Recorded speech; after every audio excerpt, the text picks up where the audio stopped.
não isso, não aquilo, não faça aquilo outro. A gente deve evitar esse não na nossa comunicação, porque o não, ele nos manda pensar no que nós negamos, para que depois, racionalmente, nós façamos um corte naquela informação. Vou tentar exemplificar. Vamos lá. Imagina que eu diga para você assim, não pense numa maçã verde.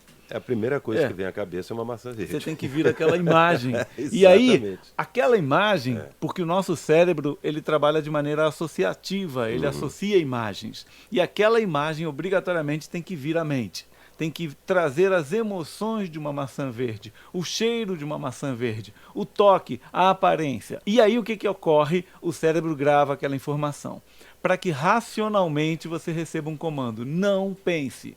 E aí poderia ser, não coma maçãs verdes, ou não beba refrigerantes. No momento que eu digo não beba refrigerante geladinho, com gelo e limão, durante uma refeição, a pessoa tem que gravar aquela imagem, primeiramente, dela bebendo um refrigerante durante a refeição, para que depois eu diga não faça. Por isso, muitas vezes, esse comando com crianças acaba disparando esse efeito contrário. Acaba que a pessoa diz assim para a criança, não vá brincar na sala, porque o papai passou ali um pano, limpou, a mamãe limpou. Aí o que ocorre com aquela criança? Imediatamente ela quer brincar na sala. A criança grava aquela imagem, aí você tem que dizer não. Nas leis, nas regras, nos regulamentos, nos códigos de ética, tem muito isso. Não faça isso, não faça aquilo, não use o celular ali, não beba em determinado lugar, e aquilo tudo acaba disparando um desejo na pessoa. É interessante isso mesmo. E desperta, é inevitável, né? Como que a associação do lado oposto funciona nesses casos. Exato. Eu estou aqui imaginando várias situações que a gente vivencia aí, e é exatamente isso que acontece. E nós temos que evitar o uso do não. Segundo a cultura oriental chinesa, é recomendado que evite o não durante toda a infância até os 7 anos de idade. Porque até os 7 anos de idade, psicólogos e outros defendem a ideia de que você forma ali a personalidade, você grava as crenças mais importantes que uma criança constrói na sua personalidade. E o que vai acontecer ali se ela recebe um monte de não isso, não aquilo? Ela começa a gravar aquelas imagens que você disse, tirando a palavra não, ela começa a gravar aquilo tudo. Se você diz assim, não use drogas, a criança vai lembrar de drogas, vai lembrar do uso de drogas e vai acabar associando no subconsciente o uso de drogas como algo normal. No momento que ela tiver acesso a drogas, ela não vai achar chocante. Ela vai achar normal, porque aquilo já foi gravado no subconsciente. Agora, se você diz, em vez disso, use alimentos saudáveis, coma de forma saudável, isso tem um resultado. É interessante que é exatamente o inverso que acontece com o adestramento animal, que é irracional. É um animal irracional. Irracional. Né? Com os cães, por exemplo, você tem que insistir no não, para ele associar que não pode fazer. Associar que há uma punição naquele momento. É exatamente o oposto.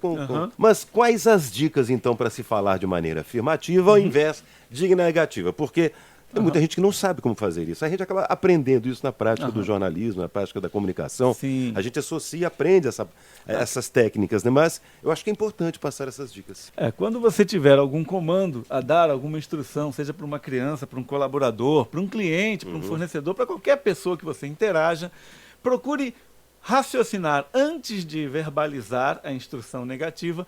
Pense assim, como que eu poderia dizer isso de maneira afirmativa? Se eu digo assim, não coloque o material no chão, não deixe o seu material no chão. Então eu tenho que pensar de que forma afirmativa eu diria isso. Guarde o material sempre no armário, guarde o seu material na gaveta. E aí você vai raciocinando maneiras positivas de se dizer algo. Evite de toda forma dizer o comando negando, porque é muito mais propenso daquele colaborador, daquela pessoa, acabar fazendo o que você negou. É como você dizer assim, olha, não entregue a guia azul para o cliente. No momento que você diz não entregue a guia azul para o cliente, você repete, o que acontece depois de um tempo quando chega ali o cliente? Ele vai entregar a guia azul, é o que ele lembrou, aquilo fica na memória. Azul, é quando a esposa diz para o marido assim, olha, meu bem, vai lá no supermercado e compra lá algumas coisas que a gente vai precisar para o final de semana, mas não precisa comprar cebola. Ele vai pensando Ele vai lembrando da cebola e acaba trazendo cebola e cerveja e nada mais. Né? A primeira cerveja. O que é a dica? Pense de maneira assim, se vai dizer para o marido o que é para ele trazer, diga apenas o que é para trazer. Olha, traga alho, traga laranja, limão, traga uma carne para o churrasco, traga carvão. E tem algum livro que você indica para auxiliar nesse processo? Eu vou indicar o capítulo, inclusive, que eu escrevi no meu livro Negócios e Carreira, que é um capítulo sobre comunicação. E nele eu falo, inclusive até na página 25, sobre esse tema que nós falamos aqui no programa de hoje, que é o poder da afirmação. É quando nós falamos de maneira afirmativa. E aí você tem que aprender como que o cérebro funciona para que você tenha o melhor resultado. Quando você diz de maneira afirmativa algum comando, é muito mais possível, muito mais provável que a pessoa aprenda aquilo e grave muito melhor. Muito bem. Valeu, Pepe. Obrigado, viu, mais uma vez pela participação. Até semana Legal, que vem. é sempre um prazer estar aqui falando com os ouvintes da CBN. Um abraço. Marcelo Pepe falando conosco mais uma vez no Negócios e Carreira.